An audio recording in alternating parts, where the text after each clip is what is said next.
வங்கி மேலாளரிடம் ஒரு பெண் லோன் கேட்டு வந்தார். மேலாளர் லோன் அப்ளிகேஷனை எடுத்து கையில் வைத்துக் கொண்டு கேட்டார், எதுக்காக பணம் வேணும்? அந்த பெண் பதில் சொன்னார், கொஞ்சம் மாடு வாங்கி பால் வியாபாரம் பண்ணலாம்னு இருக்கேன். அடமானமாய் என்ன தருவீங்க? லேசாய் குழப்பத்துடன் கேட்டார். அடமானம்னா என்ன?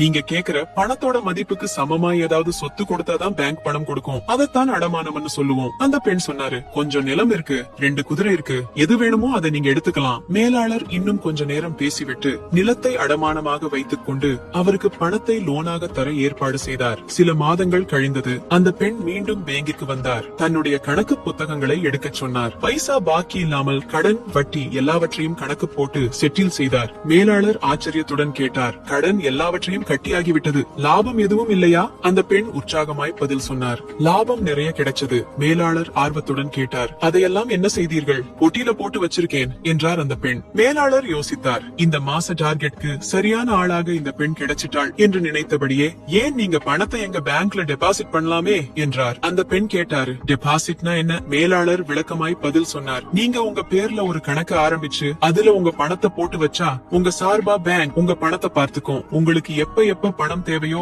அப்பப்ப நீங்க பணத்தை எடுத்துக்கலாம். கேட்டுக்கொண்டிருந்த அந்த பெண் சற்றே சேரில் சாய்ந்து உட்கார்ந்தபடி கேட்டார், அடமானமாய் என்ன தருவீங்க?